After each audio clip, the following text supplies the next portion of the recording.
What's up, YouTube? This is BoxingWave. Finally getting the big fight this weekend, okay?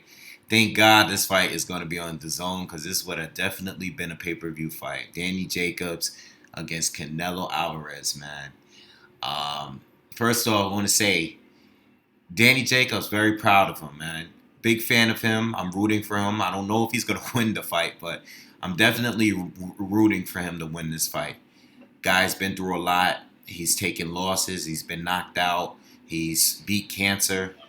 So I'm glad that he's getting this opportunity. 4, 5, 6 years ago, I would have never thought in a million years he'd be fighting Canelo Alvarez. But good for him. I hope he wins the fight. And it should be a good fight. It's a good matchup. It's definitely a good matchup. All right. Canelo Alvarez, I think a lot of us tend to forget that he's only 28 years old. He's younger than Errol Spence, which is crazy. He's been in the ring with great fighters, regardless if you think he won all of these fights or not. He's been in there with Hall of Famers like Floyd, Shane, Miguel Cotto, and a lot of just a good long range of very, very good fighters. Guys that I didn't even think he would fight. I didn't think he would fight Lara. I didn't think he would fight Triple G. There's fighters that I thought he was trying to avoid, and he did end up fighting them and did well against some of these guys, all right?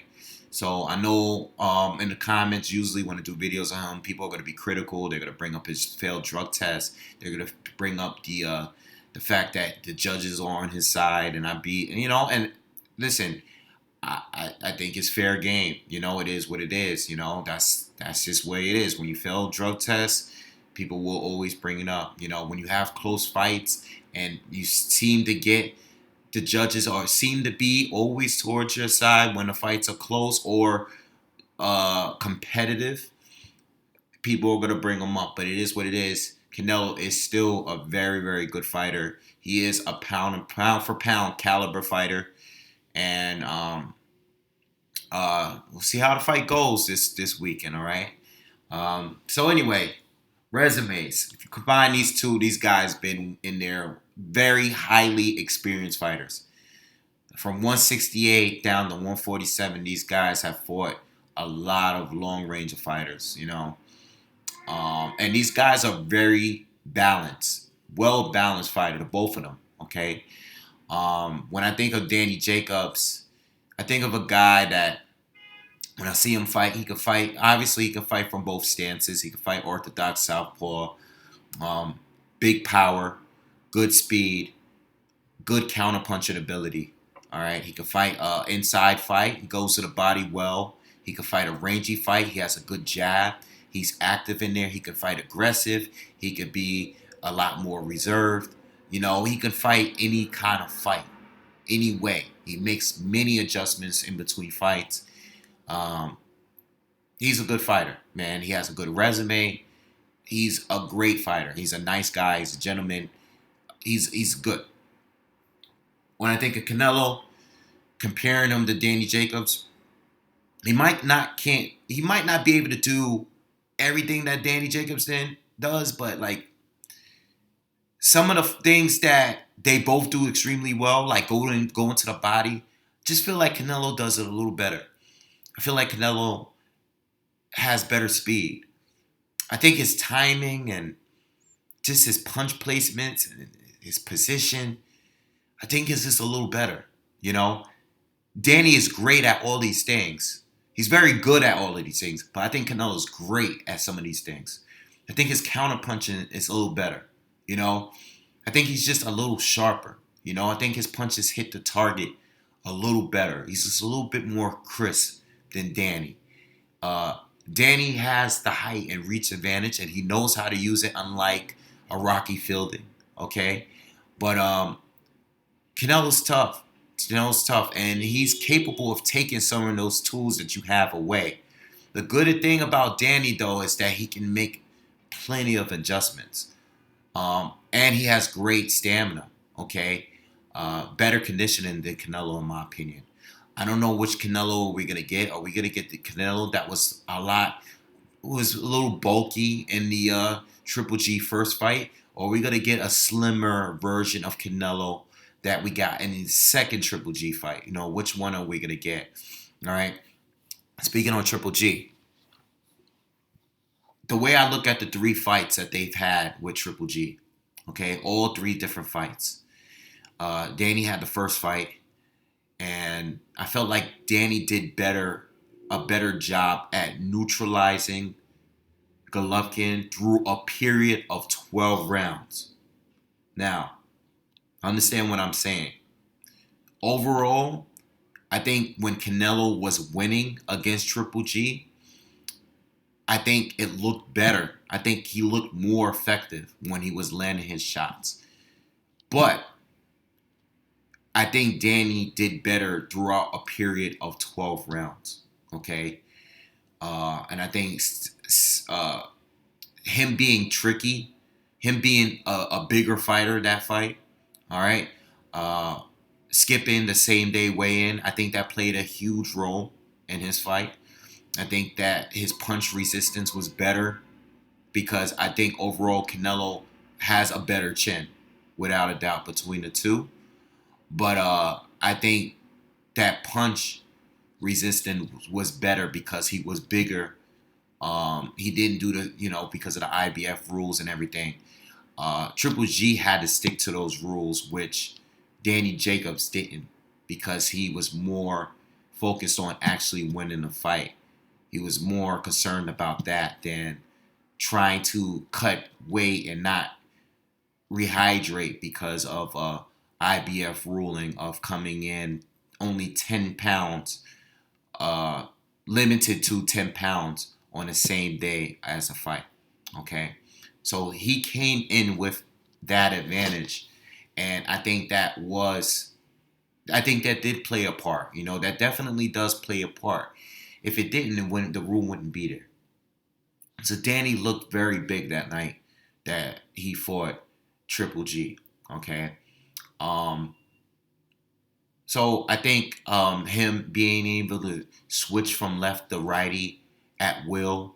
Okay, you're giving Triple G different looks, and Triple G, even though I don't feel like Danny's shots were as effective as Canelo, especially early in the first fight. I don't think it was as effective, but it was enough to gain respect from Triple G. Triple G didn't just walk in there ready to get hit by punches like some of the other fighters that he's faced, like a Vanis Monterosian, like a Willie Monroe Jr., and some of the other fighters that he fought back in the day, like a Matthew Macklin, all those fighters that he's fought. I think he respected Jacobs' power enough to say, I don't want to get hit by this guy, and it slowed down his activity. He did win rounds, regardless of how you thought the outcome of that fight was.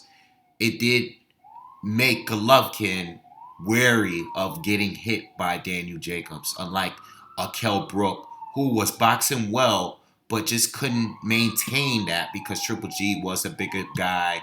He was a guy that was at 160. He's been a career fighter at middleweight. Sorry for the noise. You guys know the deal. I'm just waiting for this to come by. Yeah, so I just believe that Jacobs did better through a period of 12 rounds. I think Canelo looked extremely good early on against Triple G in the first fight. Very slick defensive counters were on point, sharp. He was boxing very well against Triple G. It's just that he couldn't maintain it. And I think Triple G rallied on the second half of the fight. Canelo had his moments, his rounds in the second half. But I think what Triple G did was, it was just too much for Canelo. He was tired. And he was going long periods and stretches without throwing punches. Okay. And then in the third, the rematch between Triple G and Canelo. Canelo, for a very aggressive fight, walked Triple G down. I had him fighting on his back foot, which is something we never see. Not throughout a whole fight, at least, okay? Triple G didn't have the same body language. He seemed to be affected by the shots and body punches. Triple G just never really got off. Luckily for him, he relied heavily on his jab. He landed a lot of jabs. And because Canelo was coming forward, Canelo was being hit with a lot more shots than we normally see, okay? But Triple G wasn't landing the power. He didn't have that same effect, that power punching effect that he would normally have in his fights, okay? So I think that fight was extremely debatable. First viewing, I thought Canelo won. Second viewing, I thought Triple G won. I was watching some of it again this morning. It's a really, really tough. It's a fight that you have to judge based on your preference. Because it is weird watching Triple G. He does look very awkward. He does look very awkward fighting on his back foot and not really putting much power into his shots. His body language, it was just off. He didn't look comfortable in there in that second fight, but he was still landing and outworking Canelo throughout the period of the 12 rounds, in my opinion. It's just that Canelo was just walking. He looked like he was commanding the fight. All right, so that's why the fight is like either way. But I definitely believe that Triple G won the first fight, though. So that's how I view those fights. I think Jacobs was just trickier, and I don't think between that entire fight that Triple G ever really figured him out. And he was able to drop Jacobs, but I think that drop, knocking down Jacobs, kind of woke Jacobs up. And Jacobs actually started really fighting this man without being fearful of him, okay, throughout that fight. Other fights that need to be brought up. The Dimitri Perogue fight. Listen, I know Jacobs got knocked out. I don't think he has as good of a chin as a Canelo Alvarez.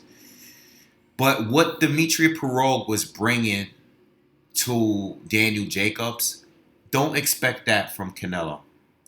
Perogue was a different type of fighter, all right? Very, very skillful fighter.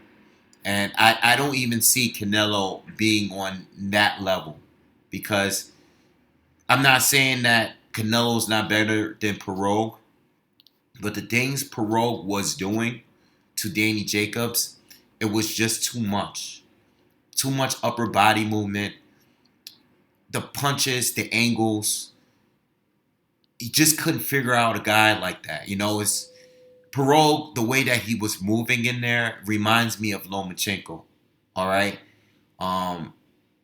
It's just a guy that you just can't figure out. You know, he's doing a lot of movement. He's throwing punches from all these angles, and he's being aggressive at the same time. Canelo can be aggressive, but as you can see in that Triple G rematch, he's not going to move like a guy like a Lomachenko or a Dimitri Perogue, you know, coming forward. He doesn't have that kind of movement. He doesn't even have that kind of stamina to maintain that. So I don't think it's fair for Danny Jacobs to compare the fact that he got knocked out, because you got to look at it based on the styles, and the styles are so different that they can't even be compared. Okay, I do think the Zaleski fight is comparable to Canelo. Not completely, but I think if you want to compare Canelo to the most recent Danny Jacobs opponents, I think Zaleski is probably the best. All right, guy that has good counter punchers, good that can slip shots and counter well, can fight well on the outside, and can go good to the body from the outside. And I just think that he was boxing Jacobs very, very well, but in a realistic way, in a way where it wasn't like supernatural like Perogue was doing. You know, it was more like a straight, sharp punching guy with good counters and good body shots, just real sharp, a real sharpshooter. I think Zaleski is a good way to gauge. All right, Canelo's better, but if you want to see some of the things that I expect Canelo to do, I think I will look at the Zaleski fight, especially since it's a more recent fight. You know, Zaleski gave Danny a good fight. Danny definitely won without a doubt. But I remember everybody seeing that fight was like, yo, that kid, Danny didn't look impressive because they weren't expecting that for someone that we haven't really seen before. Okay? Uh, Devranchenko. That's another fight where I can't really compare because Derevchenko doesn't really, even though he has the height similarity and the reach, that's the only thing that's similar to me. You got to remember that Jacobs sparred 100 rounds, over 100 rounds with this guy. So he knows exactly who he's fighting. Okay, there's a lot of familiarity there between the two, and you can't really compare. All right. As far as Canelo's side, what makes this fight so intriguing is that he hasn't exactly fought someone exactly like Danny Jacobs. And I say that because Danny can adjust in so many ways. You know, he doesn't fight straight the same way all the time, and he's very explosive. Danny Jacobs used to be very aggressive in every single fight. His more recent fights, he's been very reserved. Even when he fought like a Luis Arias, a fight that I thought he could have really just punished this dude and destroyed him. He fought a very careful fight. He was aggressive, but he was still very careful. When you look at his older fights, like a Gerard Fletcher, even when he fought Peter Quillen, he's very aggressive with certain fighters, but recently he's been very, very reserved in every single fight. Now if he gets you hurt, he's gonna smother you and try to get you out of there. He's very dangerous if he can actually hurt you. But for the most part, he doesn't really go for the kill like that. He's been fighting extremely cautious. And that's one weakness that's going to come into play with Canelo. In order to beat Canelo, you have to slow him down. You have to be more active than him, and you have to slow him down. Jacobs is just a little too reserved these days for me to believe that he can beat Canelo by decision or by knockout. Because Canelo, he's had close fights before. He's had fights that I thought he won or he didn't win, but got the decision.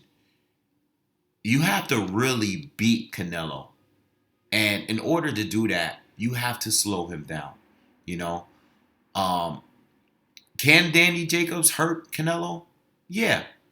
Can he knock him out? I doubt it. There's other fighters that's not even near or close to Canelo's out level that Danny couldn't knock out. All right. So I just don't see it happening. Uh, and Danny would really have to work to Canelo's body. And that's hard to do because you're going to leave yourself to get your face punched in. All right. So he's going to get his body shots off here and there. But is it going to be a point to where he slows down Canelo? This is going to be a technical boxing match. All right. These guys are both going to be using their angles, their counter punching ability to get, they're going to be throwing their combinations and stuff. But I feel like when Canelo lands his, it's just going to be a little bit more effective. Not because he hits harder, because they both hit very hard, but I think that he can take the punches better than Danny does.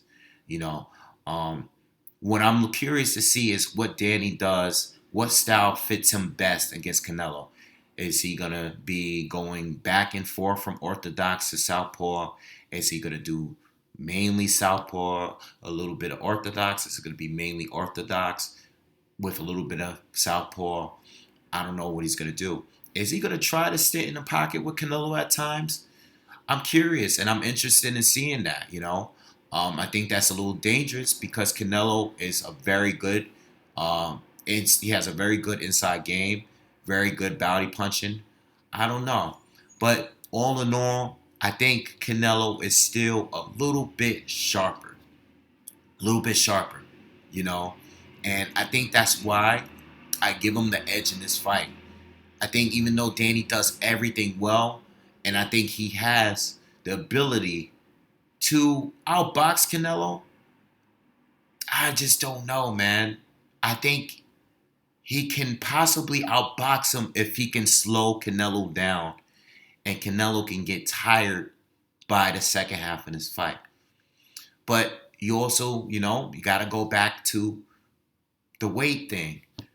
Um, this is a fight where the IBF rules will be in place, even though these IBF rules no longer exist. Okay, so when they make 160, the next morning Jacobs can't be above 170. All right, he can't. All right, it's part of the contract. This has nothing to do with the IBF. The IBF rules, they did away with it. All right, so how much is he going to weigh on fight night?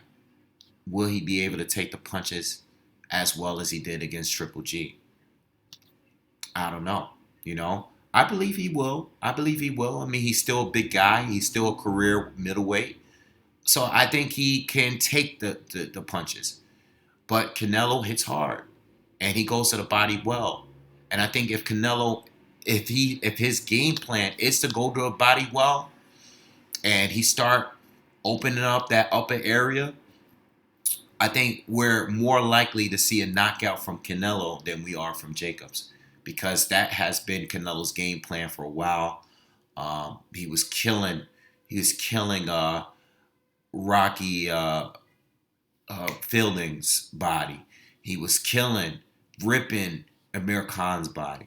All right, and other fighters as well. I mean, he's a great body puncher. He was killing Triple G's body in that second fight. All right, and that's why Triple G just never really looked comfortable in there, even though he was he was landing a lot of jabs and landing a lot of shots up top because the defense with Canelo wasn't there. It's all about which Canelo we're getting. Are we gonna get the slick, lateral movement, rangy Canelo that we got in the first Triple G fight? Or are we going to get the Canelo that's going to try to walk Danny Jacobs down, which is risky, But if he plans on hurting Jacobs, he would probably have to fight that way. On the outside, it's going to be a harder fight for Canelo. So that's why Canelo should try. I mean, I don't know how he's been preparing. I don't know if he's cutting down in the weight like he did in the Triple G rematch. But I think he needs to.